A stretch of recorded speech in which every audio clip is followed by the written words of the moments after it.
Hello everyone, I am the Interbony, and I'm going to be reading Letters from a Secret Admirer by Subsolar Drift. Chapter 1. A Letter and a Plan. Rainbow Dash sat in front of a freshly formed cloud desk, strewn with crumpled papers stained with ink. Her eyes sagged, heavy from the late hour. Her mind protested the work, sending her thoughts off in different directions to distract her. At that moment she was staring at her desk.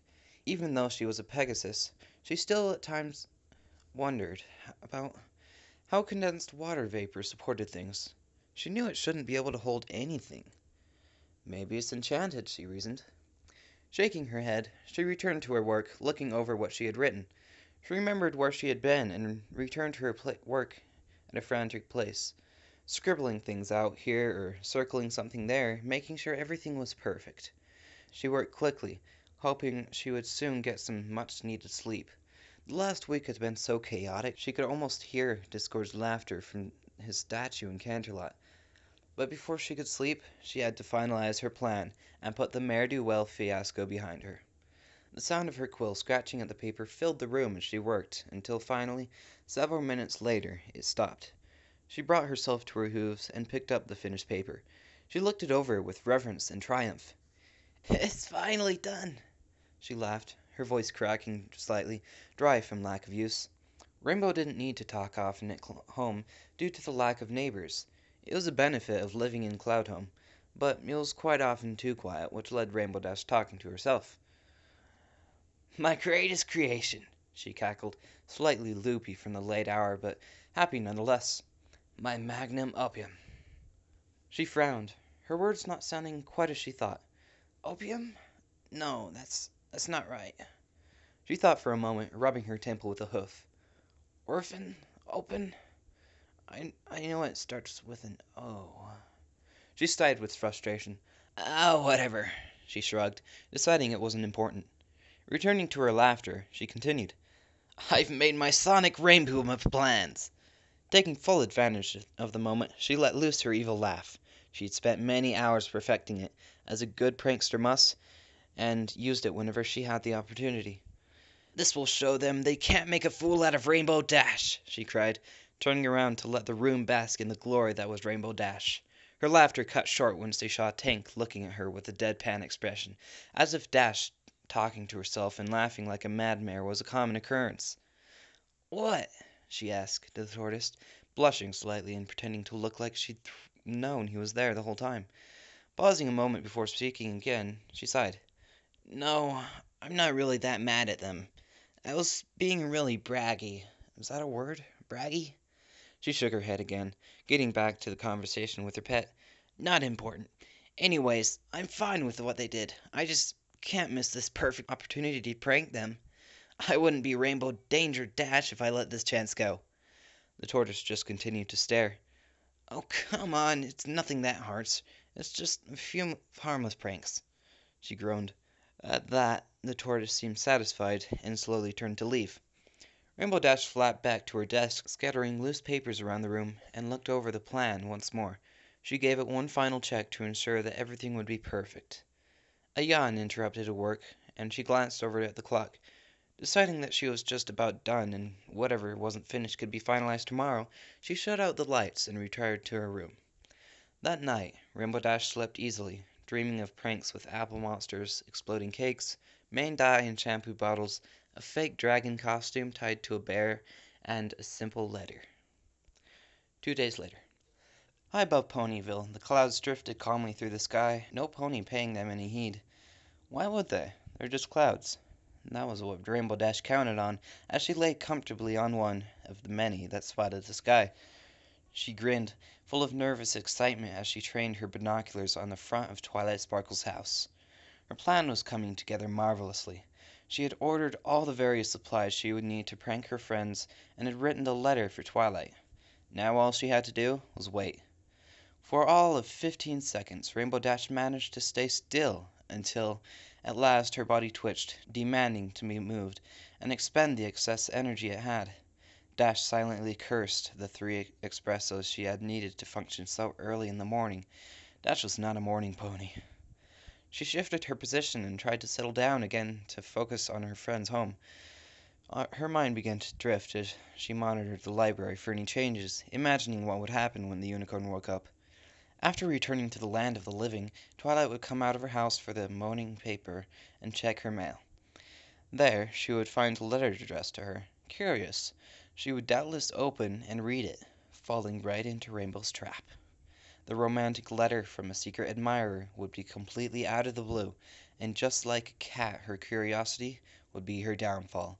The question of who sent the letter would eat away at her, keeping her from her precious study and books until she finally set them aside to try and discover who the sender was.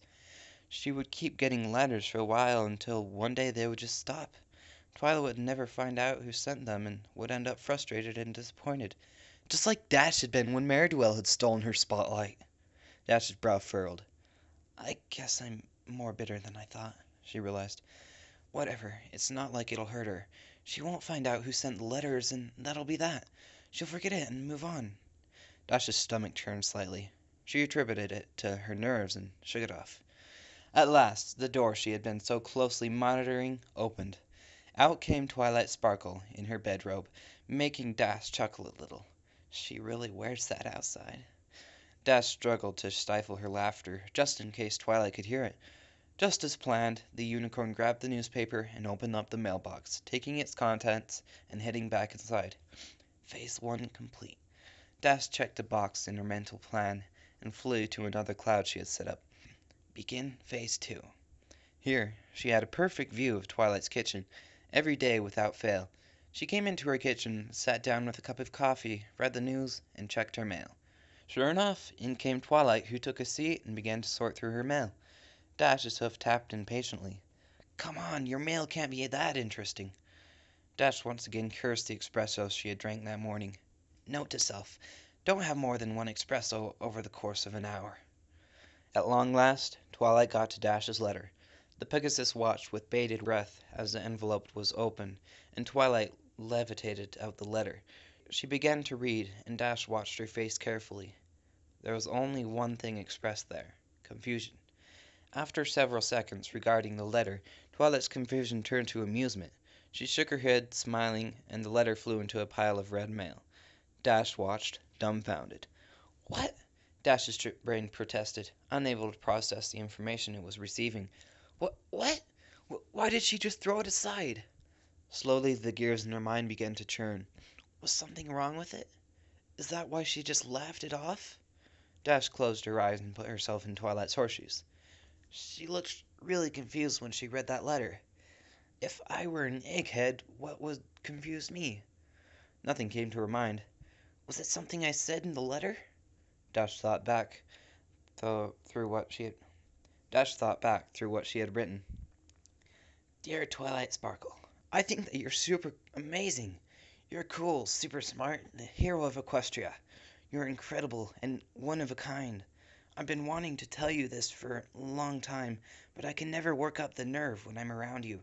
I couldn't even put my name on this. You don't get enough credit for the pony you are, and I wanted to change that. Keep doing what you do, because it is awesome. Anonymous. Oh, pony feathers! Dash face-hoofed in embarrassment.